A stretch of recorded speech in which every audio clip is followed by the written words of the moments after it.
اعوذ باللہ من الشیطان الرجیم بسم اللہ الرحمن الرحیم قل اے میرے پیغمبر آپ فرما دیجئے ان کو ان کنتم تحبون اللہ، اگر تم اللہ سے محبت کرنا چاہتے ہو تو فاتبعونی، پس تم میری اتباع کرو۔ جب میری اتباع کرو گے تو اللہ تمہیں دو انعام دیں گے۔ نتیجہ کیا ہوگا کہ یحببکم اللہ، ایک تو اللہ تعالیٰ تم سے محبت کرنے لگے گا، اور دوسرا وَيَغْفِرْ لَكُمْ ذُنُوبَكُمْ، اللہ تمہارے گناہ معاف کر دے گا۔ واللہ غفور الرحیم، اور اللہ تعالیٰ بہت بخشش کرنے والا ہے، مہربان ہے۔ قل، اور دوسرا اعلان آپ فرما دیجئے، دوسری بات کہہ دیجئے کہ اطیعوا اللہ والرسول، اللہ کی اطاعت کرو اور اللہ کے رسول کی اطاعت کرو۔ فَإِن تَوَلَّوْا، پس اگر تم اطاعت نہیں کرو گے، انکار کرو گے، اعراض کرو گے، تو فَإِنَّ اللَّهَ لَا يُحِبُّ الْكَافِرِينَ، تو بے شک یہ بات سمجھ لو کہ اللہ تعالیٰ کفر کرنے والے کو پسند نہیں کرتا۔ سورہ آل عمران کی 31 اور 32 نمبر 2 آیتیں آج کے درس میں تلاوت ہوئی ہیں۔ یہ آیتیں بہت ہی اہم آیتیں ہیں۔ سب سے پہلے ربط آیات کیا ہے، ان آیتوں کا پچھلی آیات کے ساتھ تعلق کیا ہے؟ گزشتہ آیات میں اللہ تعالیٰ نے کفر کا رد فرمایا اور توحید پر ایمان لانے کی ترغیب دی۔ اللہ تعالیٰ کی اطاعت اور فرمانبرداری کا جو قانون تھا وہ اللہ نے پچھلی آیات میں بتلایا۔ اب ان آیات میں ایمان بالرسالت کا تذکرہ ہے۔ ایمان باللہ پچھلی آیتوں میں تھا اللہ پر ایمان، اللہ کی توحید پر۔ ایمان بالرسالت، اللہ کی طرف سے بھیجے جانے والے رسول پر ایمان لانا۔ جس طرح اللہ کی وحدانیت پر ایمان لانا ضروری ہے اور اس سے انکار بمنزلہ کفر کے ہے، یعنی جو کوئی اللہ کی وحدانیت کو نہیں مانتا، اللہ ایک نہیں ہے، اللہ دو ہے، اللہ چار ہیں، یا اللہ کے ساتھ شریک ٹھہراتا ہے، اللہ کی ذات کی طرح کسی اور ذات کو بھی مانتا ہے، اللہ کی صفات کسی اور کے اندر بھی مانتا ہے، اللہ کی ذات میں یا اللہ کی صفات میں شریک ٹھہراتا ہے، شرک کرتا ہے، تو وہ کافر ہو جاتا ہے۔ تو جس طرح اللہ کی وحدانیت پر ایمان لانا ضروری ہے اور اس سے انکار بمنزلہ کفر ہے، اسی طرح اللہ کے رسول کی رسالت پر ایمان لانا بھی ضروری ہے۔ جس طرح دوسرے لفظوں میں سمجھ لیں، اللہ کی اطاعت فرض ہے، اطیع اللہ والرسول اس میں آگے، اور اسی طرح رسول کی تابعداری بھی ضروری ہے، رسول کی اطاعت بھی ضروری ہے۔ اب ان آیات کا شان نزول کیا ہے کہ حضور علیہ الصلوۃ والسلام کے زمانے میں جب قرآن اتر رہا تھا تو نزول قرآن کے زمانے میں 3 قوموں سے حضور کو براہ راست واسطہ پڑ رہا تھا۔ مکہ میں تھے تو مشرکین مکہ سے واسطہ تھا، اور مدینہ میں گئے تو یہود، اور تیسری قوم عیسائی تھے، نصارہ، جو یمن اور اس کے ارد گرد جہاں جہاں اسلام پہنچ گیا تھا اور اس کے قریب جو بارڈر کے علاقے تھے یہ سارے عیسائیوں کے تھے، اس لیے وہاں سے یہ وفد بھی آیا تھا حضور سے بحث و مباحثہ کرنے کے لیے، حضور سے مناظرہ کرنے کے لیے۔ تو یہ جو تینوں قومیں تھیں، مشرکین عرب، یہود اور نصارہ، ان تینوں کا دعویٰ یہ تھا کہ ہم محبت الہی میں ہیں، ہم اللہ تعالیٰ سے محبت کرتے ہیں، ہم صحیح اللہ کی بات کو ماننے والے ہیں۔ تو جب یہ دعویٰ تھا تو پھر قرآن مجید کی یہ آیت اتری۔ اللہ تعالیٰ جو ہے حضور کو فرمایا، بلکہ حضور جب مشرکین سے پوچھتے تھے کہ بھئی تم پھر اللہ کے ساتھ شرک کیوں کرتے ہو، جب کہتے ہو کہ ہم اللہ سے سب سے زیادہ محبت کرنے والے ہیں، پھر اللہ کے ساتھ شریک بھی ٹھہراتے ہو، ان بتوں کو بھی پوجتے ہو، ان کی بھی عبادت کرتے ہو، ان کے لیے بھی منتیں مانتے ہو، ان کو بھی حاجت روا مشکل کشا سمجھتے ہو۔ تو جواب یہ دیتے تھے، قرآن مجید نے ان کا جواب بھی نقل کیا ہے، کہتے تھے ما نعبدوہم، ہم تو ان کی عبادت نہیں کرتے، ہاں یہ جو تمہیں نظر آ رہا ہے کہ ہم ان کی عبادت کرتے ہیں، یہ ہم الا لیقربونا الی اللہ زلفی، ما نعبدوہم الا لیقربونا، مگر ہم یہ ان کی اس لیے عبادت کرتے ہیں تاکہ یہ ہمیں قریب کر دیں، الی اللہ، اللہ کے زلفی درجے کے اعتبار سے، ہم ان کے سامنے اپنی بات کو رکھتے ہیں، یہ پھر اللہ کے سامنے ہمیں درجہ دلاتے ہیں، اللہ سے یہ بات کو منواتے ہیں، تو اس لیے ہم ان کی پوجا کرتے ہیں، یعنی بتوں کو پوجتے ہیں۔ تو گویا کہ انہوں نے بتوں کی پرستش جو ہے وہ تقرب الہی کا ذریعہ سمجھ لیا کہ ہم اللہ کے قریب اسی طرح ہو سکتے ہیں کہ جب ہم بتوں کی پوجا کریں۔ اور یہی سوال جب نصارہ سے، عیسائیوں سے کیا جاتا کہ تم کہتے ہو ہم عیسیٰ علیہ السلام کو سب سے زیادہ ماننے والے ہیں اور اللہ کی محبت میں ہم سب سے زیادہ گرفتار ہیں، تو پھر تم عیسیٰ علیہ السلام کو اللہ کا بیٹا کیوں کہتے ہو؟ ان کو پوجتے کیوں ہو؟ ان کی پرستش کیوں، شرک کیوں کرتے ہو؟ تو وہ بھی یہی کہتے تھے کہ دیکھیں مسیح علیہ السلام جو ہیں، عیسیٰ علیہ السلام یہ اللہ کے بیٹے ہیں، اور اس کی پرستش کرنا، ان کی پوجا کرنا یہ اللہ کی محبت کے لیے ہے۔ یعنی جب اللہ کے بیٹے ہوئے تو ان کی پوجا بھی کرنا، جب بیٹے سے محبت کریں گے تو باپ بھی محبت کرے گا، یہ تو اللہ کی محبت میں ہی ہم ان سے محبت کرتے ہیں۔ یعنی اندازہ لگائیں کیسے غلط عقائد پختہ کر لیے اور انہی پر زندگی گزار۔ اس کے علاوہ جو عیسائی تھے وہ حضرت مریم علیہ رضی اللہ تعالیٰ عنہ کو جو ہے وہ مادر خدا بھی کہتے تھے کہ خدا کی ماں، تو یا خود خدا بھی تسلیم کرتے تھے یا تین خدا مانتے تھے۔ تو یہ سارے ان کے جو دعوے تھے، جیسا کہ آگے آئے گا، یہ اللہ کی محبت میں غلطان ہونا تھا، یعنی غلطی میں مبتلا تھے۔ تیسری قوم یہود، ان سے بھی جب سوال کیا جاتا کہ دیکھو تم عزیر علیہ السلام کو اللہ کو بیٹا کہتے ہو کہ عزیر علیہ السلام اللہ کے بیٹے تھے، اور اسی طرح دوسری چیزوں کے ذریعے اللہ کی ذات میں شریک ٹھہراتے ہو، شرک کرتے ہو، وہ جواب دیتے تھے کہ نحن ابناء اللہ، ہم تو اللہ کے بیٹے ہیں، وَأَحِبَّاؤُهُ، اس کے پسندیدہ ہیں، یعنی ہم اللہ کی اولاد ہیں۔ اس کی وجہ یہ ان کے ذہن میں آئی تھی کہ کیونکہ اس کے مقرب جو ہیں، اللہ کے مقرب سب سے قریب انبیاء ہوتے ہیں، اور ہم انبیاء کی اولادیں ہیں، تو لہٰذا ہم بھی اللہ کے بیٹے ہوئے، ہم اللہ کی محبوب ہوئے۔ تو یہ سارے دعوے ان تینوں قوموں کے تھے۔ تو اللہ تعالیٰ نے ان دو آیتوں میں ان کے ان باطل دعووں کا رد فرمایا اور اپنی محبت کا ایک معیار مقرر فرمایا کہ ہر بندہ کوئی یہ نہیں کہہ سکتا کہ میں اللہ سے محبت کرتا ہوں اور شرک بھی ٹھہراتا رہے، اور جو ہے اللہ کے ذات کے اندر بھی شریک ٹھہرائے، اللہ کی صفات کو بھی کسی دوسرے میں مانتا رہے اور کہے کہ میں اللہ سے محبت کرنے والا ہوں۔ بلکہ اللہ نے یہاں معیار مقرر، جو کوئی بھی اس معیار پر پورا اترے گا وہی حقیقی محبوب اللہ کا بن جائے گا۔ اس کے علاوہ باقی سارا کفر ہوگا، شرک ہوگا۔ تو اس کے بعد اگلی آیت میں اللہ تعالیٰ نے اس کے ساتھ، اللہ کے ساتھ محبت رکھنے والے لوگوں کا ذکر کیا، اور اسی ضمن میں حضرت عیسیٰ علیہ السلام کو بھی اللہ نے تذکرہ کیا، حضرت مریم رضی اللہ تعالیٰ عنہ کا بھی تذکرہ کیا، اور آل عمران جو تھے ان سب کا، پوری آل کا اللہ نے مثال بیان فرمائی، اور مشرکین اور اہل کتاب کی اللہ نے تردید بیان فرمائی، کیونکہ وہ معیار محبت میں پورے نہیں اترتے تھے۔ اب آگے اللہ ارشاد فرماتے ہیں، قل، اے میرے پیغمبر آپ کہہ دیجئے، آپ اعلان کیجئے، آپ ان کو فرمائیں، ان کنتم تحبون اللہ، اگر تم اللہ سے محبت کرتے ہو یا کرنا چاہتے ہو اور اس کے دعوے دار ہو، ہمارا دعویٰ یہ ہے، تو اس کا ایک معیار ہے۔ معیار یہ ہے کہ فاتبعونی، میرا اتباع اختیار کر لو، تمہیں میرے پیچھے چلنا ہوگا، میری بات کو ماننا ہوگا، میری سنتوں کو اپنانا ہوگا، میرے طریقوں کو اپنے لیے مشعل راہ بنانا ہوگا۔ فاتبعونی، اگر اللہ سے محبت کرنا چاہتے ہو تو فاتبعونی، تم میری اتباع کرو۔ گویا پہلی بات تو رسالت کے متعلق آ گئی کہ اللہ کی محبت نبی کے اطاعت کے بغیر ممکن ہی نہیں ہے، کیونکہ اللہ تعالیٰ کی مرضی کو اور اللہ تعالیٰ کی غیر مرضی کو، مرضیات اور نامرضیات کو پہچاننا یہ خود عقل سے ممکن نہیں ہے، نبی کی اطاعت کے بغیر ممکن نہیں ہے۔ نبی ہوگا تو ہمیں معلوم ہوگا کہ اللہ کیا چاہتے ہیں، کون سی چیز اللہ نے حلال کی ہے، کون سی چیز اللہ نے حرام کی ہے۔ تو اس لیے نبی کی اطاعت کی سیڑھی کو چڑھے بغیر اللہ تک نہیں پہنچا جا سکتا۔ اللہ کی ذات کو ہم نے دیکھا نہیں ہے، اللہ کی ذات کے ساتھ ہمارا اس طرح ڈائریکٹ واسطہ تعلق نہیں ہے، تو اس لیے انبیاء جو ہوتے ہیں اللہ ان پر وحی بھیجتے ہیں، اللہ کا ان کے ساتھ ڈائریکٹ تعلق ہوتا ہے وحی کے ذریعے، فرشتے کے ذریعے۔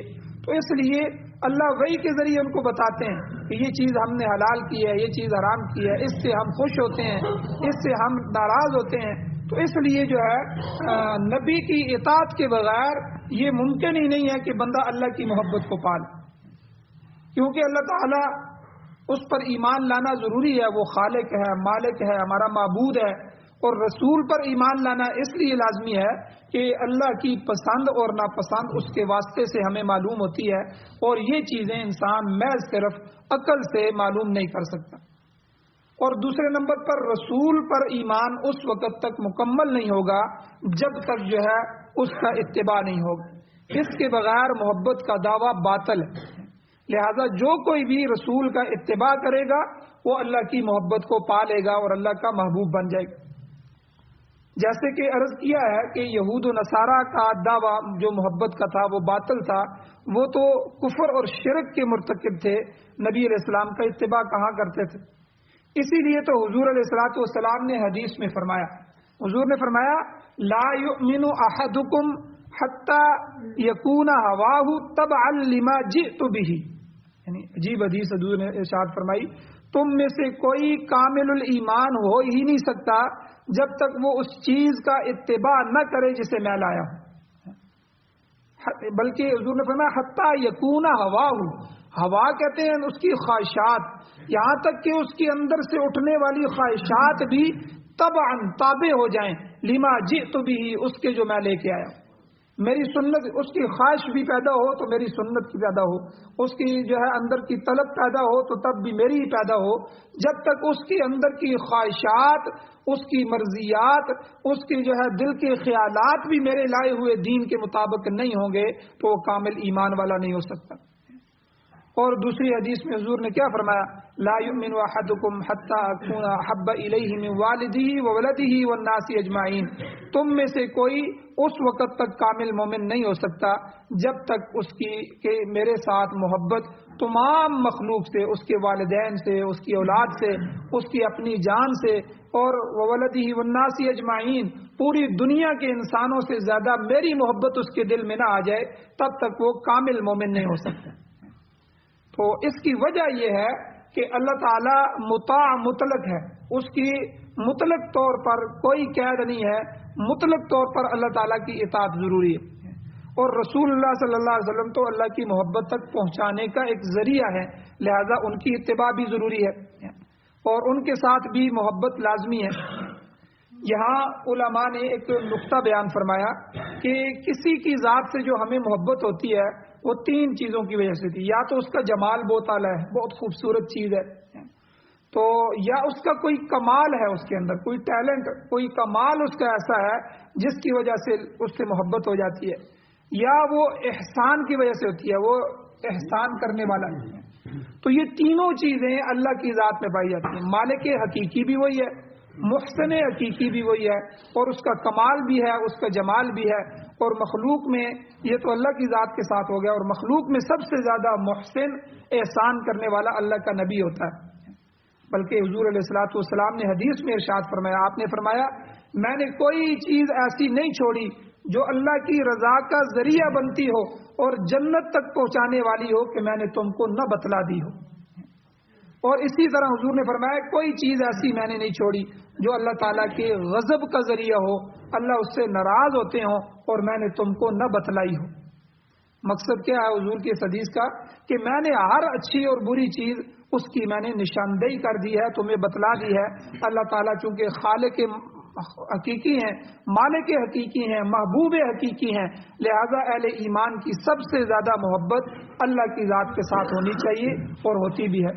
بلکہ قرآن مجید میں اللہ نے فرمایا والذین آمنوا اشد حبا للہ، وہ لوگ جو ایمان لائے وہ اللہ سے سب سے زیادہ محبت کرنے والے ہیں۔ اللہ خالی حب للہ بھی کہہ سکتے تھے کہ اللہ سے محبت کرنے والے ہیں، اشد کا لفظ لائے، شدید ترین محبت، سب سے زیادہ سخت محبت جو ایمان والوں کو ہوتی ہے وہ اللہ کی ذات کے ساتھ ہوتی ہے۔ اور جیسا کہ جو ہے دوسری جگہ مخلوق میں سے جو جس کی محبت سب سے زیادہ انسانوں کے ساتھ ہوتی ہے وہ کون ہے؟ حضور کے بارے میں فرمایا النبی اولا بالمؤمنین من انفسہم، اللہ کا نبی مومنوں کے ساتھ ان کی جانوں سے بھی زیادہ جو ہے لگاؤ رکھتا ہے، محبت رکھتا ہے. یعنی نبی مخلوق کے ساتھ، میرے ساتھ، آپ کے ساتھ اللہ کے نبی کی کیسی محبت تھی. ہم جو اللہ کے نبی کے ساتھ کرتے ہیں وہ علیحدہ بات ہے. اللہ کے نبی ہمارے ساتھ کتنی محبت کرتے ہیں، اپنی امت کے ساتھ کتنی محبت کرتے ہیں، اور قیامت کے دن اس کا مظاہرہ بھی ہوگا. اللہ کے نبی جو ہے امتی امتی فرمائیں گے، اور سارے نبی نفسی نفسی کہہ رہے ہوں گے. آج ہماری جان بچ جائے، حضور امت کو یاد کر رہے ہوں. تو حضور نے، بلکہ قرآن نے کیا فرمایا، ان نبی اولا، نبی اولا ہیں بالمؤمنین، ایمان والوں کے لیے، من انفسہم، ان کی جانوں سے بھی زیادہ. نبی ان کی جانوں سے بھی زیادہ محبت رکھتے ہیں. یعنی کیا مطلب کہ مسلمانوں کا، ایمان والوں کا اپنا نفس، اپنی جان ان کے لیے اتنا مفید اور خیر خواہ نہیں ہے جتنا اللہ کا نبی اور اللہ کا رسول ان کے لیے خیر خواہ ہے، ان کی محبت کرنے والا. لہذا اہل ایمان کی ہمیشہ اللہ کے نبی صلی اللہ علیہ وسلم بھلائی چاہتے تھے، اور ان کے لیے کرتے رہے، روتے رہے کہ کسی طرح یہ امت جو ہے اللہ کے ماننے والی بن جائے اور میری اتباع کرنے والی بن جائے. لہذا ان پر ایمان لانا اور ان کا اتباع بھی ضروری ہوا. مشکات شریف کی حدیث ہے، اور امام بہقی رحمۃ اللہ علیہ کی روایت ہے کہ ایک موقع پر حضور علیہ الصلوۃ والسلام وضو فرما رہے، اور کچھ لوگ آپ سے جو مائع مستعمل تھا، جو پانی حضور کا بچ جاتا وضو کا، اسے مائع مستعمل کہتے ہیں، استعمال کیا ہوا پانی، وہ مائع مستعمل لے کر اپنے جسموں پر مل رہے تھے. آپ علیہ السلام نے ان سے پوچھا، دریافت فرمایا کہ تم ایسا کیوں کرتے ہو؟ تو ان صحابہ نے فرمایا کہ حبا للہ ورسولہ، اللہ اور اس کے رسول کی محبت کی بنا پر، اللہ اور اس کے رسول کی محبت کی وجہ سے ہم ایسا کر رہے ہیں. آپ علیہ السلام نے فرمایا، اللہ اور اس کے رسول کے ساتھ تمہاری محبت اس وقت ثابت ہوگی جب تم زبان سے سچ بولو گے، سچے بنو گے، امانت میں خیانت نہیں کرو گے، اپنے پڑوسیوں کو تکلیف دینے والی کوئی بات نہیں کرو گے. یعنی 3 چیزیں حضور نے فرمائی. ظاہر ہے کہ سچ بولنا بھی بڑا مشکل کام ہے، امانت دار ہونا بھی بڑی جو ہے تکلیف دہ بات ہے، بڑی مشکل بات ہے، اور پڑوسیوں کو ایذا دینا، ان کو ایذا سے محفوظ رکھنا، ٹھیک ہے، یہ بھی ایمان کی نشانی ہے، یہ بھی مشکل ہے. تو جب تک حضور علیہ الصلوۃ والسلام کی ارشادات کا اتباع نہیں ہوگا، میں زبانی محبت کا کچھ فائدہ نہیں ہوگا. تو غرض کرنے کا مطلب یہ ہے کہ تکمیل ایمان کا تقاضا یہ ہے کہ اتباع رسول میں فرق نہ آنے پائے. اور آج ہمارا کیا حال ہے، ٹھیک ہے، ہم اتباع رسول تو نہیں کرتے، لیکن محبت رسول کا دعویٰ کرتے ہیں کہ ہمیں رسول اللہ صلی اللہ علیہ وسلم سے محبت ہے. اس میں ہم لائٹیں بھی لگاتے ہیں، اس میں گھر بھی سجاتے ہیں، اس میں ہم جو ہے ایک مجلس بھی کروا لیتے ہیں، اور اس میں جو ہے ہم نعتیں بھی پڑھ لیتے ہیں، اور حضور علیہ الصلوۃ والسلام کی جو ہے وہ تعریف بھی کر لیتے ہیں، سب کچھ کر لیتے ہیں، لیکن ہم حضور کی اتباع نہیں کرتے. جو ہے حضور آپ کی اتباع مشکل ہے. تو یعنی یہ تھوڑا دعویٰ ہے، یہ اللہ کے ہاں تھوڑا ہی قبول ہوگا. خالی جنڈیاں اور خالی، اگر ایسا کام آسانی سے کرنا ہوتا تو صحابہ کر لیتے، گھروں میں جنڈیاں لگا لیتے، گھروں میں جو ہے وہ روشنیاں کر دیتے کہ حضور آئے، ہمیں حضور سے محبت ہے. صحابہ کرام نے تو مارے کھائی حضور کی محبت میں. انہوں نے ہجرتیں کی، اپنے بنے بنائے گھر چھوڑے، چلتے ہوئے کاروبار ایک حضور کے اشارے پر چھوڑ کے مدینہ چلے گئے. اور مدینہ کس حالت میں پہنچے کہ ادھر کا مالدار ادھر کا فقیر بنا ہوا تھا. مکہ میں جس کی اپنی کوٹھیاں تھیں، مکہ میں جس کے اپنے گھر تھے، مکہ میں جس کے اپنے کاروبار تھے، وہاں جا کے اس کا کوئی بھائی بھی نہیں تھا. بھائی بھی حضور نے بنایا، بھائی چارہ قائم کیا. وہاں اس کے پاس اتنے پیسے نہیں تھے کہ بازار سے اپنی ضرورت کا کھانا خرید سکے. تو یہ کیا تھا؟ یہ محبت رسول تھی. حضور نے فرمایا اللہ کا حکم آ گیا ہے، اب میں ہجرت کر رہا ہوں، تم بھی مدینہ پہنچو. بس اب کسی نے حجت نہیں کی. حضور ان گھروں کا کیا کریں گے؟ گھر بیچ کے پیچھے آ جائے، کاروبار وہاں شفٹ کر لیں، اس کا کیا کریں گے؟ کوئی نہیں پوچھا، بلکہ سودے کیے. کئی صحابہ کے بارے میں آتا ہے کہ کفار نے پکڑ لیا، انہوں نے کہا کہ چھوڑو، ہمیں رسول اللہ صلی اللہ علیہ وسلم سے دور نہ کرو، ہمیں جانے دو، ہم تم سے سودا کرتے ہیں، فلاں جگہ میرا مال پڑا ہوا ہے، وہ مال تم لے لو، مجھے جانے دو. تو یہ اتباع رسول اللہ صلی اللہ علیہ وسلم سے اصل محبت ہے کہ حضور کے ایک ایک حکم پر اپنی جان قربان کی جائے، اس کو اپنی زندگی میں لایا جائے. اور ہمارے ہاں جو دعویٰ ہوتا ہے یہ دعویٰ محض باطل ہے. دنیا میں تو ہم کسی کو دھوکہ دے سکتے ہیں، دوسرے لوگوں کو دھوکہ دے سکتے ہیں کہ دیکھو ہمیں جو ہے رسول اللہ صلی اللہ علیہ وسلم سے محبت ہے، ہم یہ بھی کر رہے ہیں، ہم وہ بھی کر رہے ہیں، لیکن اللہ کو کیسے دھوکہ دیں گے؟ تو اللہ کے سامنے جب پیش ہوں گے تو اللہ جب پوچھیں گے میرے رسول سے کیا محبت کی تھی، تو کیا ہم یہ کہیں گے کہ اللہ ہم نے ان کی محبت میں لائٹیں لگائی تھیں، جھنڈیاں لگائی تھیں، جھنڈے لگائے تھے؟ اللہ کہیں گے میں نے اپنے محبوب کو اس لیے تو نہیں بھیجا۔ قرآن میں نے کیا کہا کہ تم میری محبت کو پانا چاہتے ہو تو فاتبعونی، میرے رسول کی اتباع کیا ہو، ان کی ایک ایک بات کو مانو۔ تو رسول نماز کا حکم دے رہا ہے تو نماز پڑھو، زکوٰۃ کا حکم دے رہا ہے تو اپنے مال کو کھنگالو اور اپنے مال کی زکوٰۃ دو، حج کا اور جہاد کا حکم ہے تو اللہ کے راستے میں نکلو، خرچ کرنے کا حکم ہے تو اپنے مال میں سے خرچ کرو، اللہ کے نبی کی اطاعت میں آنا ہوگا، اس کی اتباع میں آنا ہوگا، تو اتباع رسول۔ تو بہرحال یہاں بھی اللہ نے فرمایا اگر تم اللہ سے محبت کرتے ہو تو میرا اتباع کرو، اس کا نتیجہ کیا ہوگا؟ اللہ کے نبی کی اطاعت کا نتیجہ کیا ہوگا؟ یحببکم اللہ، اللہ تم سے محبت فرمائیں گے۔ یعنی عجیب بات ہے کہ ہونا یہ چاہیے کہ اگر تم اللہ سے محبت کرنا چاہتے ہو تو میری اتباع کرو تو تم اللہ سے محبت کر لو گے، کہنا یہ چاہیے تھا، لیکن کیا فرمایا کہ اگر تم اللہ سے محبت کرنا چاہتے ہو میری اتباع کرو، اللہ تم سے محبت کرنے لگیں گے۔ تو یحببکم اللہ، اللہ تم سے محبت فرمائیں گے، اور اتباع رسول کی تکمیل اس وقت ہوگی جب اس کو زندگی کے ہر شعبے میں اختیار کیا جائے گا۔ صرف نماز پڑھنے سے اتباع کا حق ادا نہیں ہوگا، بلکہ تجارت کے اندر، معاملات کے اندر، اخلاق کے اندر، لین دین کے اندر، عبادات کے اندر، سیاسیات کے اندر، جہاد کے اندر، جنگ کے اندر، صلح کے اندر، شادی اور غمی کے اندر، غرضے کے معاشرے میں پیش آنے والے ہر معاملے میں اتباع رسول کو لازم پکڑنا ہوگا۔ اب تو وقت یہاں تک آ پہنچا ہے کہ عبادات بھی ہم اپنی خواہش کے مطابق کرتے ہیں، عبادات بھی اللہ کے نبی کے مطابق نہیں کرتے۔ عبادات جو کہ فرض ہیں، باقی چیزوں کو تو چھوڑیں، عبادت کرنی ہے۔ نماز بھی ہم اللہ کے نبی کے طریقے کے مطابق، سیکھے ہوئے طریقے کے مطابق نہیں پڑھتے، اپنی خواہشات کے مطابق پڑھتے ہیں، جیسے میری مرضی ہوگی۔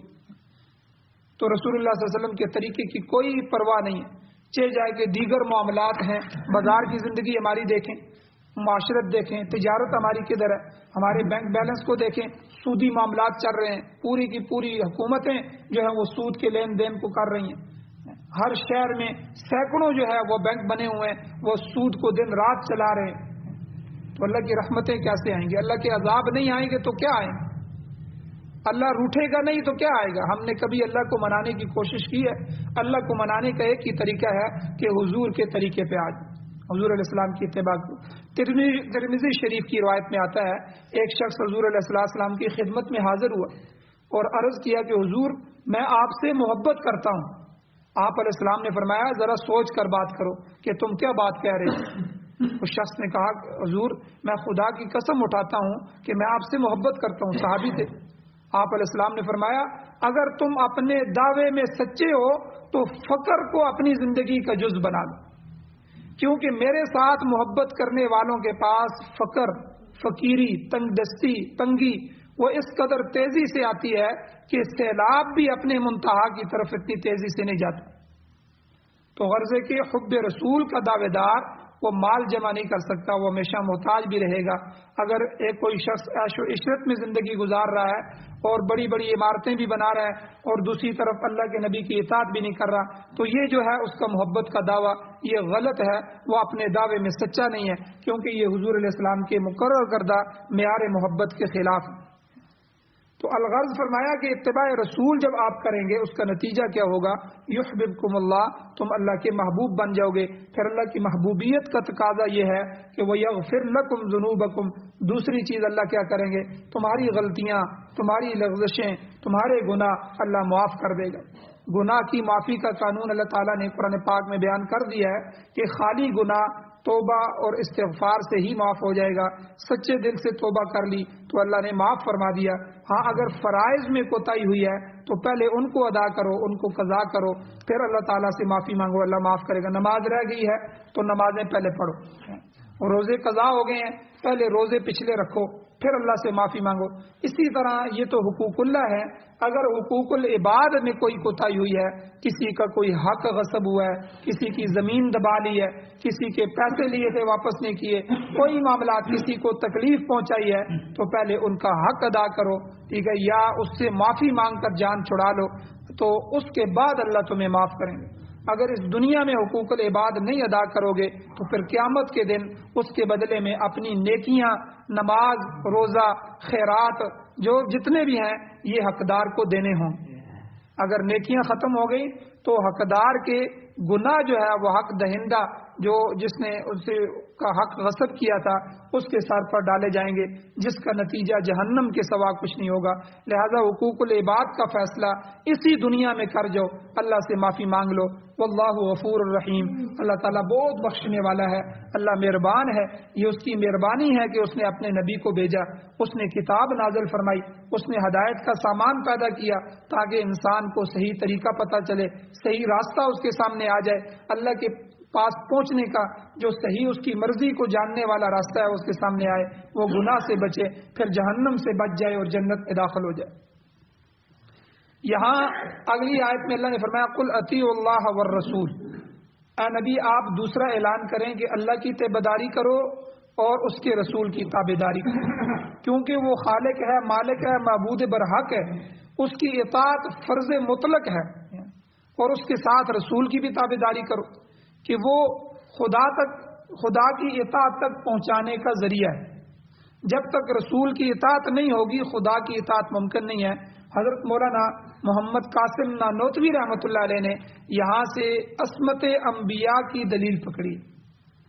اللہ تعالیٰ نے اپنے و اپنے رسول کی اطاعت مطلقہ کا حکم دیا ہے، جس طرح اپنی اطاعت کا حکم دیا ہے اسی طرح رسول کی اطاعت کا حکم دیا ہے۔ اس سے معلوم ہوا کہ رسول سے غلطی نہیں ہو سکتی، انبیاء معصوم ہوتے ہیں، عصمت انبیاء۔ اگر غلطی کا امکان ہوتا تو اللہ تعالیٰ اطاعت مطلقہ کا حکم نہ دیتا، جس طرح اپنی اطاعت کا حکم دیا اس طرح رسول کی اطاعت کا حکم نہ دیتا۔ خود حضور علیہ الصلوۃ والسلام کا واقعہ آتا ہے کہ حضور علیہ الصلوۃ والسلام نے ایک دفعہ ایک مجلس میں مزاح فرمایا، کسی بات میں ہنسی فرمائی، مزاح فرمایا، تو ایک صحابی کے دل میں آیا، تو انہوں نے حضور سے فرمایا کہ حضور آپ کی یہ بات بھی مزاح والی بات بھی دین ہے۔ تو اسی طرح ایک دفعہ حضور نے غصہ فرمایا، غصے میں کوئی بات کہی، تو صحابہ چونکہ حدیث لکھتے تھے اور اس کو یاد کرتے تھے، تو ایک صحابی نے فرمایا حضور جب آپ غصے میں ہوتے ہیں، غصہ کرتے ہیں، کچھ جملے ارشاد فرماتے ہیں، کیا ہم اس کو بھی لکھ لیا کریں، یاد کر لیا کریں، کیا وہ بھی حدیث ہے؟ تو حضور علیہ الصلوۃ والسلام نے اپنی زبان مبارک کو پکڑا اور فرمایا کہ اللہ کی قسم ہے کہ اس زبان سے کبھی کسی حالت میں بھی حق کے سوا کچھ نہیں نکلتا، یعنی ہمیشہ اس زبان سے حق نکلتا ہے، وہی نکلتی ہے جو اللہ چاہتے ہیں، غصے میں بھی جو ہے جو نکلے گا اس سے بھی۔ بلکہ فقہا نے ایک حضور علیہ الصلوۃ والسلام نے ایک مزاح فرمایا، مزاح اس واقعے کو لے کے 100 مسئلے فقہ کے نکالے ہیں، آپ اندازہ لگائیں، حضور کے مزاح سے 100 مسئلے فقہا نے فقہ کے نکالے۔ تو اللہ تعالیٰ نے نبی کی زبان پر ایسا حق جاری فرمایا، نبی معصوم ہوتے ہیں۔ تو یہ جو بعض لوگ کہتے ہیں کہ ہمارا خیال یہ ہے کہ بعض اوقات اللہ تعالیٰ نبی سے اپنی حفاظت اٹھا لیتا ہے اور بعض غلطیاں بھی ان سے سرزد ہوتی ہیں تاکہ لوگوں کو پتہ چل جائے کہ آپ بھی اللہ کے مخلوق ہیں اور بشر ہے۔ یہ عقیدہ درست نہیں ہے، نبی سے عصمت کی حفاظت کسی وقت بھی نہیں اٹھائی جاتی، ورنہ رسول پر اعتماد ختم ہو جائے گا۔ نبی کو تو گارنٹی حاصل ہوتی ہے کہ ان کی زبان پر ہمیشہ حق جاری ہوتا ہے، غلطی سرزد نہیں ہوتی۔ بعض معمولی قسم کی لغزشیں ہوتی ہیں جو عام لوگوں کے لیے تو گناہ نہیں ہوتے، مگر انبیاء کے لیے وہ بھی قابل مواخذہ ہوتی ہیں، تاہم وہ گناہ کی فہرست میں نہیں آتی۔ نبی گناہ سے ہمیشہ پاک ہوتا ہے، اس لیے اللہ تعالیٰ کے ساتھ نبی کی اطاعت مطلقہ کا بھی حکم دیا گیا۔ آخری جملہ اللہ نے فرمایا فَإِن تَوَلَّوْا، اگر تم روگردانی کرو گے، اگر تم میرے نبی کی اطاعت نہیں کرو گے، فإن اللہ لا يحب الکافرین، تو اللہ تعالیٰ کفر کرنے والوں سے محبت نہیں کرتا، اللہ ان کو پسند نہیں کرتا۔ جس طرح اللہ تعالیٰ پر ایمان لانا فرض ہے، اسی طرح نبی پر ایمان لانا بھی فرض ہے۔ ان میں سے کسی ایک کا انکار بھی کفر ہوگا۔ نبی پر ایمان کا ادنا درجہ یہ ہے کہ اس پر محض ایمان لایا جائے، اور اعلیٰ درجہ نبی پر ایمان کا یہ ہے کہ اس کے ساتھ محبت ہو، اور پھر آگے محبت کا تقاضا یہ ہے کہ اتباع ہو۔ اگر دعویٰ محبت کے ساتھ اتباع نہیں ہے تو پھر دعوے کے اندر جھوٹا ہے۔ یہ بھی کافرانہ بات ہے، جیسے کہ عورتوں کے بارے میں حضور نے فرمایا یہ کفران کرتی ہیں۔ حضور علیہ السلام سے دریافت کیا گیا کہ یہ کفران کا کیا مطلب ہے، کفر کرتی ہیں، تو آپ نے فرمایا وَتَكْفُرْنَ الْعَشِيرَ، یہ خاوند کی ناشکری کرتی ہیں۔ اس کو کفر باللہ نہیں کہہ سکتے، بلکہ یہ کفران نعمت ہے۔ تو یہاں بھی مشرکین یہود نصارہ ان کا کفر تو بالکل صریح کفر ہے کہ وہ حضور علیہ السلام پر ایمان ہی نہیں لائے، مگر جو مسلمان محبت کا دعویٰ کرتے ہیں اس کے باوجود اتباع نہیں کرتے تو وہ یہود و نصارہ کی طرح کافر نہیں ہوگا، بلکہ کفران نعمت کا مرتکب ہوگا۔ ان کا دعویٰ محبت درست نہیں ہے، لہذا ایسا لوگ بھی اللہ کے ہاں قابل مواخذہ ہوں گے۔ چنانچہ فرمایا اللہ اور اس کے رسول کی اطاعت کرو، پھر اگر یہ روگردانی کریں، منہ پھیر لیں، تو اللہ تعالیٰ کفر کرنے والوں سے محبت نہیں کرتا۔ کافر چاہے کفر باللہ کرنے والا ہو یا کفران نعمت کے اندر مبتلا ہو، وہ اللہ کا محبوب نہیں بن سکتا۔ اللہ جل شانہ سے دعا ہے اللہ ہمیں عمل کی توفیق عطا فرمائے، آمین۔ الحمدللہ رب العالمین والعاقبۃ للمتقین والصلاۃ والسلام علی رسولہ النبی الامی الکریم۔ اللهم ربنا آتنا فی الدنیا حسنۃ وفی الآخرۃ حسنۃ وقنا عذاب النار۔ یا اللہ ہماری کمیوں کوتاہیوں کو معاف فرمائیے، درگزر فرمائیے، صغیرہ کبیرہ گناہوں کو معاف فرمائیے۔ یا اللہ قرآن و سنت کو سننے، سمجھنے، اس پر عمل کرنے، اس کی اشاعت کرنے کی توفیق عطا فرمائیے۔ یا اللہ حضور علیہ الصلوۃ والسلام کی ہر لمحے اور ہر چیز میں اتباع کرنے کی توفیق نصیب فرمائیے۔ یا اللہ اپنی خواہشات کو، اپنی مرضیات کو مٹانے کی توفیق عطا فرمائیے۔ یا اللہ ہماری خواہشات، ہماری مرضیات یا اللہ حضور اور حضور کا لایا ہوا دین بن جائے، ہماری خواہشات بھی دین بن جائے۔ یا اللہ نبی صلی اللہ علیہ وسلم سے، صحابہ کرام سے سچی محبت نصیب فرمائیے۔ ان حضرات کے نقش قدم پر چلنا ہمارے لیے آسان فرمائیے، مظلوموں کی مدد فرمائیے۔ یا اللہ مقروضوں کے لیے قرض پورا ہونے کے اسباب پیدا فرمائیے۔ یا اللہ جو بیمار ہیں ان کو شفا عطا فرمائیے، جو ایمان کی حالت سے اس دنیا سے جا چکے ہیں یا اللہ ان سب کی بخشش فرمائیے، بلند درجات عطا فرمائیے۔ ہم سب کو بھی قبر حشر آخرت کی تیاری نصیب فرمائیے، خاتمہ ایمان پر فرمائیے۔ صلی اللہ تعالی علی خیر خلقہ محمد وآلہ وصحبہ اجمعین برحمتک یا ارحم الراحمین۔